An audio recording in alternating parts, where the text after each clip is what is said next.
What is up, everybody? Welcome back to the channel. Today, we're going to do a quick review of the new 2023 Hoyt VTM. Let's go.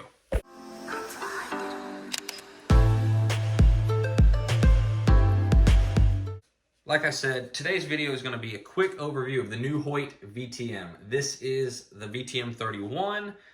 I did this because I did a video on the Matthews Phase 4 on the 29-inch axle-to-axle, so I wanted to keep things as similar as I could. So this is the Hoyt VTM 31. They make a 34-inch axle-to-axle also, but I do not have that one, like I said.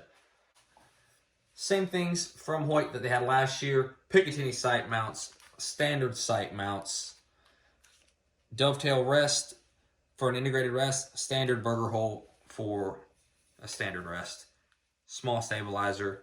And they did upgrade this year where you can run your drop away cord through that hole. So if that's going to keep you up at night, that has been solved, so you'll be able to rest. And other than that, it's fairly similar to last year's bow. I'm looking forward to shoot it and see what it is feeling like. Alrighty, so we have the new VTM 31 from Hoyt. It is going to have a 6-inch brace height, 30 and 5/8 on the axle-to-axle, so they rounded up to get the 31, obviously. I'm going to be shooting it at 28 inches, 70 pounds, with a whisker biscuit. Just like I did the Matthews when I shot the Phase 4. Same exact thing there. So I'm going to shoot the same Easton axis arrow. I'm going to keep it all the same. And I'm kind of looking forward to this one.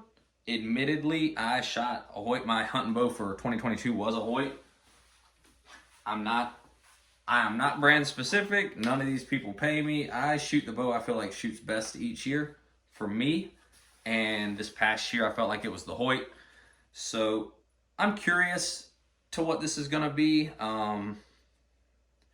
You've got basically, just like with the Matthews, it looks very similar to last year's model with a few little upgrades.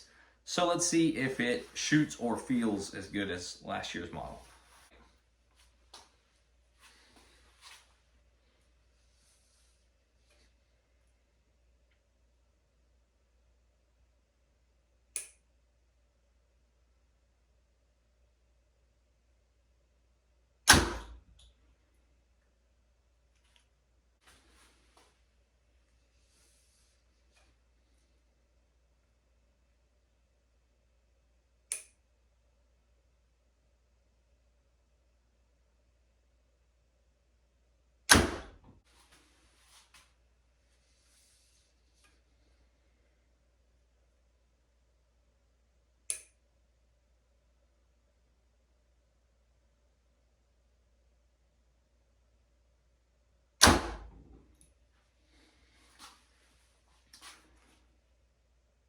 Okay, so I'm sure I'm going to get smited down in the comments. People are going to show up at my house and egg my truck. But this has less hand shock than the Phase 4. Yeah, that's why I shot it again after that first one, because I was like, am I just feeling things? To me, this has less hand shock than the Phase 4, which is friggin' baffling because the Phase 4 felt like it had almost none. But this somehow feels better in the hand at the shot than the Phase 4 does. However, I'm giving the draw cycle, if it was a comparison, which it kind of is because those are the two bows I've shot so far from 2023, the draw cycle, or let me correct that, not the draw cycle, but the way the weight is loaded, I have to give to the Phase 4. So I scaled both bows off camera. The Phase 4, from my other video I mentioned, was 70 pounds on the nose. This bow is 70.2, so 0.2 of a pound heavier. So the camera cut off for a second. Like I was saying, this was 0.2 of a pound heavier on the draw weight than the Matthews, so it wasn't a large quantity at all, but it felt a little heavier through the draw cycle.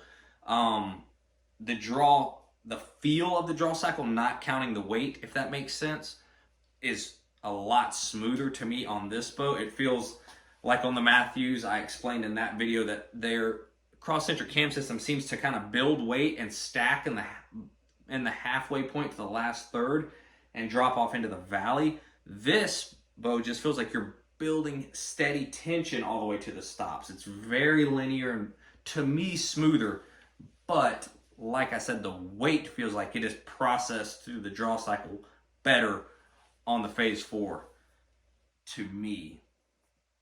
It's a nice bow. I like it. I mentioned that I shot a Hoyt this past year, 2022. My hunting bow was a Hoyt.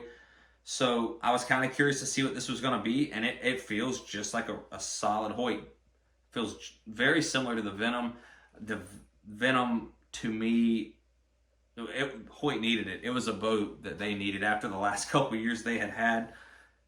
They needed a good hunting bow, and the Venom was that, and the RX-5 last year and the RX-7 this year. So this feels like a Venom that's been upgraded, which is essentially what it seems to be.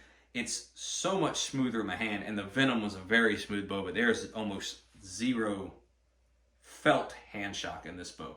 That's subjective. You guys may find otherwise when you shoot, but to me it feels like there's almost no hand shock to it, and the draw cycle is still smooth, even though you, to me, feel the weight a little more in this than you do in the Phase 4 from Matthews. I'm a big fan of it. I like it. I don't know. I've shot 2 bows this year, so I don't know where I'll land yet, but I like it. I don't know if I like it more or not this year, so far out of the 2 that I've shot. But I'll give it some time. I am looking forward to shooting it in the 34-inch axle to axle, because usually I shoot a hunting bow that's 33 to 34, and they are making a VTM in a 34. This, like I said earlier, is the 31. So I'm looking forward to shooting that. But so far where I'm at, undecided. Still a freaking great bow. I think you should shoot it, especially if you haven't shot Hoyt in a few years, because they had a couple years that weren't super great, and this bow and the bow this past year, the Ventum and the RX-7, seemed to kind of bring them back to where they used to be. So it's a good feeling bow. I would say to shoot one, definitely give one a try. It does come with this little stabilizer here, and I shot mine last year with just that some, and I shot it with my regular stabilizer some. And that is a very, very good setup. It doesn't look like much, but it really helps the bow, and it makes it feel pretty good. So check one of these out if you have not got a chance to shoot one. There are not many out yet because they're kind of shipping them a little slow. But the VTM from Hoyt is sweet. I don't know, like I said, out of what I've shot so far, which way I would go. I'd want to shoot them both some more at distance and kind of really put them through their paces. So hopefully I'll get a chance to do that. But until then, get down to your Hoyt dealer, shoot a VTM or an RX-7. Let me know what you guys think, and I'll see y'all next time.